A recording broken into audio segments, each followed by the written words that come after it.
Hey everybody, Dr. Tina here. Let me take a couple of minutes and talk about what changed in your career that has brought you to this place of contemplating a career change or seeking a new job. Here's a testimonial that was written by one of my individual coaching clients. And so that you know, anonymity is an integral part of the coaching process.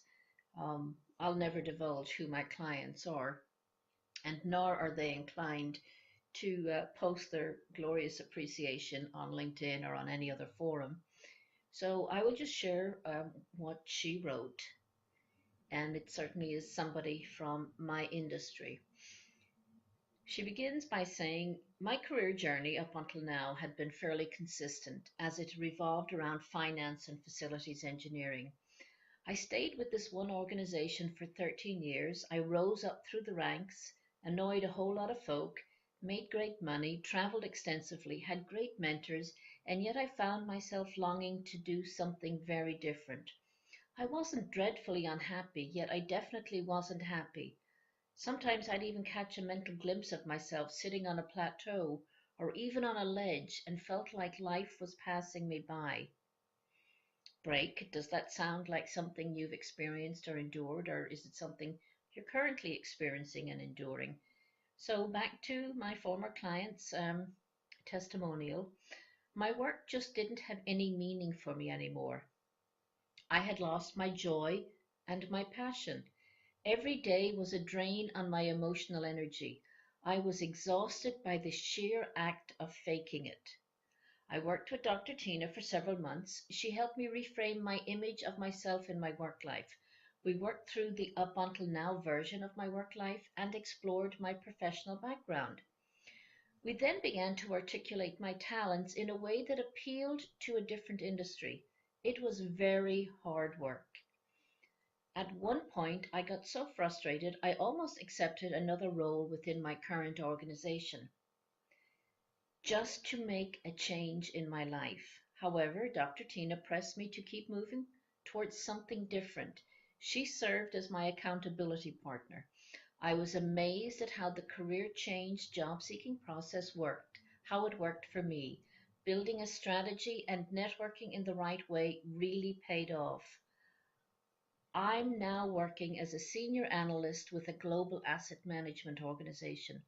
This culture is phenomenal and the work is compelling, meaningful, and I am very happy and I no longer dread the workday. This is the testimonial of a former client. Could this be you waiting for your change, waiting for your discovery? So let me ask you this question. Are you experiencing a career crisis?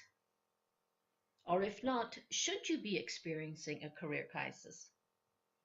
I myself did when I was 30, when I was 40, and again when I was 50. I had been working in my chosen field for 9 years the first time it happened, and 10 years the second and third time it happened. I kid you not. My work life and work situation at each of these junctures was fraught with unease and dissatisfaction.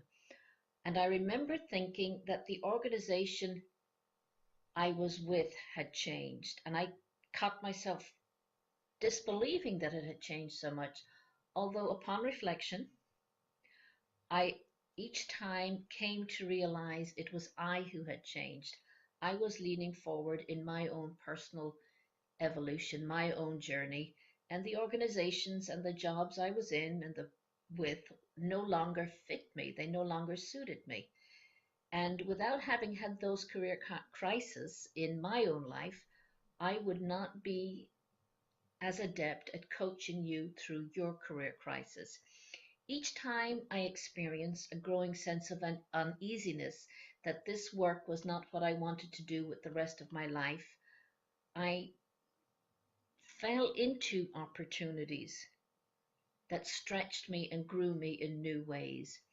But it was only through listening to my own inner voice that I became aware of the dis-ease that I was experiencing in the jobs and the careers I'd had at the time. If this had not happened to me, I would not be able to create the wonderful work life that I have today. And I absolutely believe that each of us should have joy and harmony and success and passion in our work lives. And that is part of what the job change, career change, job seeking program is about.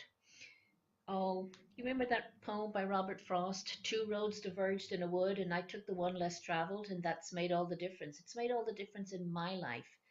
Could this juncture be the possibility that you've been looking for to make the difference in your professional life?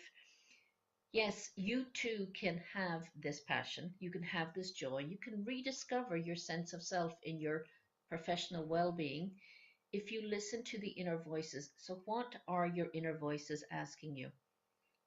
One of the questions my coaching clients frequently come to me with is this all there is?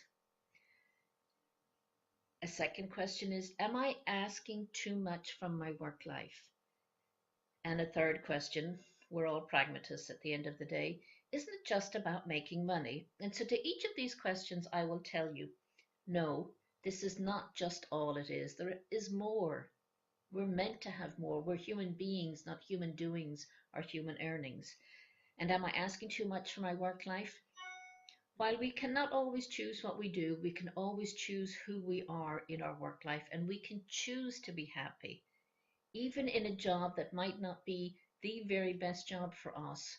We can still create a work life of passion and harmony and joy. And is it just about the money? Well, money might be a scorecard for some people, but it is not just about the money. It's got to be more than that. We are human beings, not human doings or not human earnings.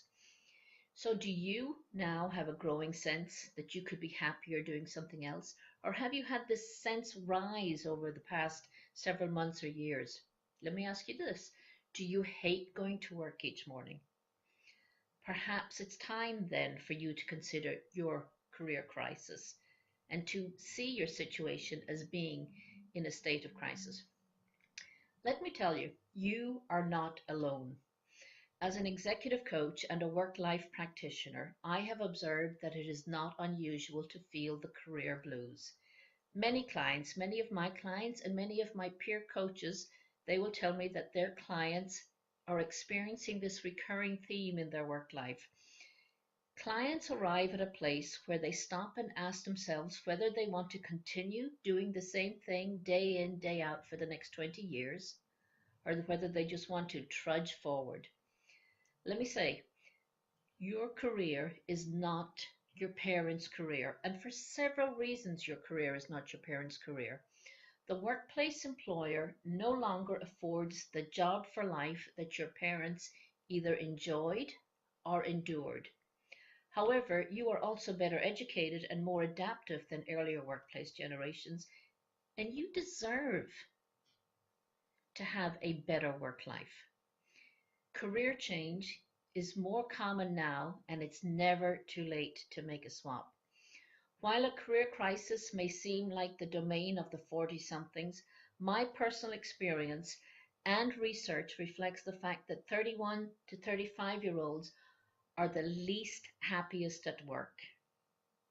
When surveyed about their negative feelings towards work, 59% of them felt under-evaluated, 49% felt unfulfilled, and 43% felt demotivated. You are not alone, regardless if you're in the 50 something group, the 40 something group, or the 30 something group. However, as an executive coach, my first word of caution to you is don't do anything drastic. Coaches advise exploring other avenues before telling your boss that you're off to the beach. My peer coaches will tell you this, and I'm telling you this. Plan your exit in place. If at all possible, plan your exit in place. Unless your work life is physically threatening or could cause a major serious mental health problem, plan your exit in place. Stay where you are, do the job, give Caesar his due, but plan your exit. Also, make sure that you've explored all avenues for change within your current organization and check whether they have schemes to allow people to move between divisions. Many companies, contemporary companies, recognize this dilemma of having outgrown the job that you were in and want to keep you in the organization and stretch you in new assignments, whether it's an international assignment or engineering moving to finance or finance moving to engineering or engineering support. Ask, don't assume it's not there. This whole exercise about planning your exit strategy and identifying a career change is about putting you out on a limb and asking hard questions of the people around you. If you don't ask, you don't get. That's what I've learned from my coach. So work out what you want. If you have a tough time with all of these options and you've thought through all of these options and yet you still feel that career change is the thing for you and changing career direction is the answer, then how do you go about finding this new career, identifying this new career, and finding the job that's right for you? I propose that to find the right career for you at any life stage, you must consider several things: your motivation, your interests, your values, your ethics, and your level of ambition versus your desired quality of life. You see how this is all going to be now about the balance. Your ability and qualifications obviously are also part of the important considerations. Before you understand the importance of qualifications and skills, I would ask you also to explore your understanding of the importance of softer skills when changing careers, as these are often the most transferable, and these are ones that you've actually acquired silently over the past several years while you were not only honing your technical skills and your professional skills, you were increasing your soft skills. These are the most transferable, and these certainly are the ones you want to use leaning forward into your new career prospect. Personal qualities, also, such as emotional intelligence, ability to handle stress, and your personality type, will also affect the sort of career you want to be matched to in this next phase of your life. Even the most self aware people are often unable to truly be objective when considering their personal qualities. The classic career self help bestseller, What Color is Your Parachute? And I'm all for sharing all types of resources with the group. The book, What Color is Your Parachute by Richard Bowles, contains very useful exercises to help matching yourself to a new career. That's certainly one avenue you should consider. So, is this career change an impossible task based on how distressed and at ease you feel in your current work life? Let me tell you, while a career change may seem like an impossible task, many people have proved that it can be done. Look around you. Make an inventory of the people that you know who have made seemingly impossible changes in their career direction and in the quality of their life and in their lifestyle. It may mean several years of part time study. It may mean working for free to get experience. I gotta tell you, if you have a positive outlook and are determined to do what it takes, anything is possible. Just because you made a bad career decision coming out of college, or just because you've outgrown the career that you're in, does not mean you are doomed to spend the rest of your work life in that job. In fact, I believe a career crisis or your career crisis could turn out to be the best thing for you. Reminder, if you are ready for a new career or a new job, ask yourself some questions. How would this change your life? What type of life could you imagine for yourself if you were to change your career or change your life? Would you have more work-life balance? More time with loved ones? Could you regain professional joy and passion? Achieve personal autonomy? Better pay if money's an issue? All of it. It would be nice, wouldn't it? It would really be nice to make a change for the better.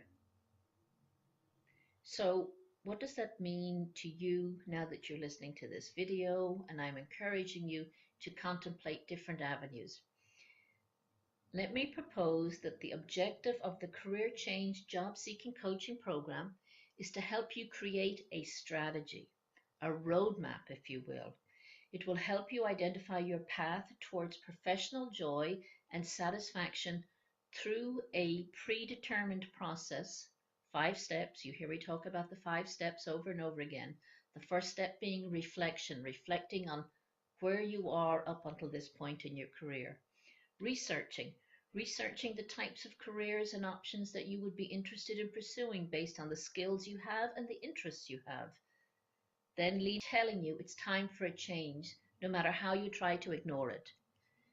Do you look back at your career and think, my career so far has been a good run, but I'm ready for a change? Do you find yourself running in circles to keep up with your job, yet feeling unfulfilled? Do you wake up in the morning wondering, I don't want to do this work for another week, let alone the rest of my life? Have you reached a point in your life where you want work to be more meaningful? It's not just about the money. Have you decided that it's time for more work-life balance? Have you been fortunate to find a spouse or a partner and you've grown a family together and you really want to invest your time in your family, not in your job? Or do you catch yourself asking, what's next? Behind the angst. So what's behind this angst in the what's next question?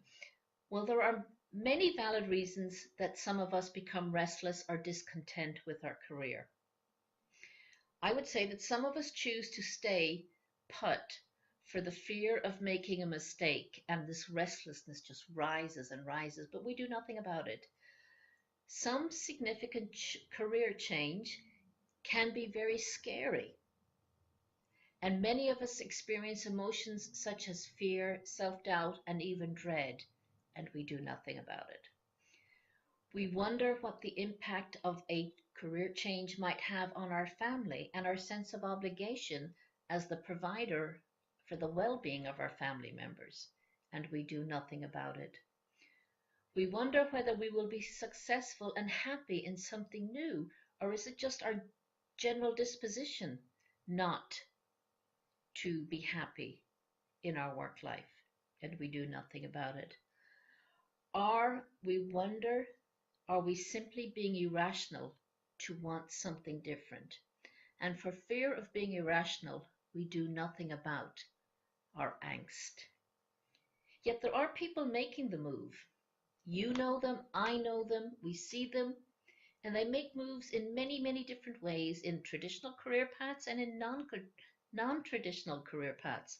The number of people making the leap to something completely different has been and continues to rise significantly each year. Now, I am not telling you that going through a career changing strategy or a job seeking strategy mandates that you do something completely different.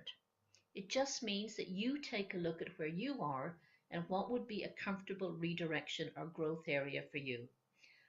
In my experience, more and more clients are coming to me as a coach and to my peer coaching buddies asking for help with a career change. Many times they come because they're enduring dissatisfaction or disease at work, or they're enduring complaints about behavior issues. And we get to the root cause through an extensive coaching process, only to find out that they've outgrown their career. And because they're underemployed or they're not stimulated, their behavior issues rise as a way to counteract their boredom in work. Is that possibly part of your situation? And I remind you, although it's becoming more and more common to make these changes, it hasn't gotten any easier. Change is the hardest thing any of us do as human beings. And changing careers where we're wrapped up in the comfort, the commute, the colleagues, the sense of identity, it's what we do. When people ask you, what do? You identify yourself by your career or your job or your employer. It is so embedded in who we are that making a career change is really, really hard. A career change also offers a period of great uncertainty, self-doubt, and confusion, and it is absolutely likened to an emotional roller coaster. Having an accountability partner helps you create the roadmap and execute the roadmap, helps you survive the roller coaster. So, what can a career coach and a transition coach and a career changing coach do for you? Working with a career coach, such as myself, can greatly increase the probability that you will make a successful transition. Not just the right transition, but a successful transition. Together, a client and a coach create a plan of action with specific concrete steps. And I, as the coach, my role is to hold you accountable, to help move the process forward, and to give honest and direct feedback regarding potential obstacles. As your accountability partner, I also guard against client self sabotage. And you know what I'm talking about. You get so far down a road and you sabotage your prospects out of fear of facing the change that you had set in motion. The client's role, your role, of course, is to be committed to the process, remain open minded, and take action by fulfilling agreements. What does your angst feel like now that you know you're contemplating engaging a career coach or pursuing a group career coaching program? In your career, you've enjoyed a string of promotions and pay rises. And now, as a manager, you find that your career has stalled. Perhaps you're in your late 30s or your late 40s, and you suddenly start to notice that you're being overlooked for jobs by younger managers who are snapping at your heels. The sad truth is, the manager's career, at least in this organization, has run its course.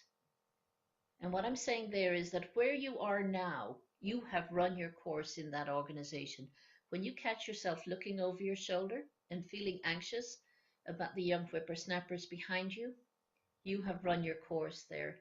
So this is the anxiousness that you're feeling that's brought you to listen to a video about career changing and seeking out coaching and having an accountability partner.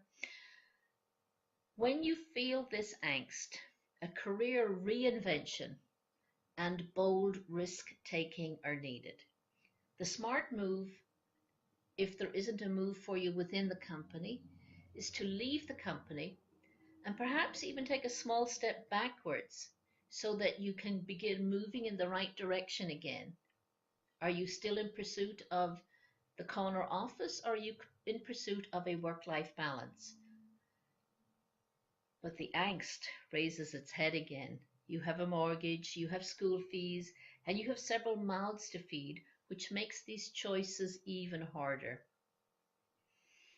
Again, I will tell you then, a career reinvention and bold risk-taking are needed. And so two things generally happen at this point. You, as the manager, become grumpy and resentful at work. You're looking for new ways to criticize or block ideas, and you find yourself blocking ideas rather than praising or supporting them from the youngers or the new entrants into the organization. And let me ask you this. Do these problems spill over into your personal life? And is this deep resentment ruining your relationships? Earlier I said perhaps you needed a career crisis. Perhaps now, having pointed this phenomenon out to you, you might say, I'm already in a career crisis. Does it sound familiar? Does it sound familiar that resentment builds and builds, that your workplace is poorly equipped to deal with your resentment, and your workplace, your superiors, your HR, they are reluctant to talk about the problem? What a terrible waste this is, to see a manager who was once highly skilled, productive, and motivated, operating in second gear or on cruise control. I have been there. It is exhausting to operate in second gear and to be in cruise control. Companies don't have the ability or don't recognize the need to do something about helping long serving employees recover and build and become more productive and more energized and more engaged. So, I will tell you, based on my coaching experience, there are two types of workers who are susceptible to this type of career crisis. Many of my clients are incredibly successful and have traveled the world with their companies, like the testimonial I read at the beginning of this presentation. Then they hit a threshold, whether it's the 30 something threshold or the 40 something threshold or the 50 something threshold, and they ask themselves, where are my friends? What have I done all of this for?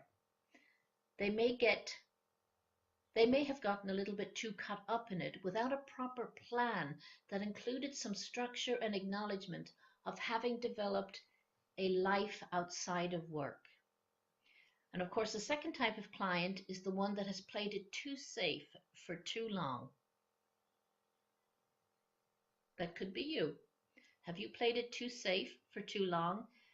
You didn't want to take any risks. You didn't want to go out into the world. You didn't want to go into a world of regret. You've hit a certain age where you can no longer risk not taking a risk, and you realize that you have run a little too late. You've left the run a little too late, which pulls them deeper and deeper into a sense of crisis, which pulls you deeper and deeper into a sense of crisis.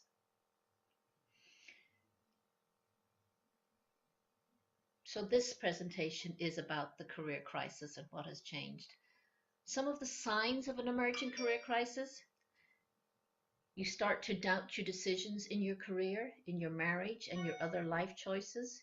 You lack energy, or you feel a need to go crazy. You seek or crave intimacy. And I can tell you from my coaching practice, I know that depression and divorce are two of the main outcomes of professional crisis, not the other way around. Depression and divorce are two of the main outcomes of professional crisis.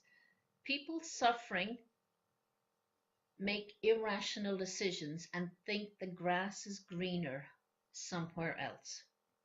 They throw away a whole lot of things that they still absolutely need and have use for. Sadly, most employers do not help staff work through their professional crisis or their career crisis. To get through a career crisis unscathed, you often need some support and assistance, and companies generally don't offer these types of tools.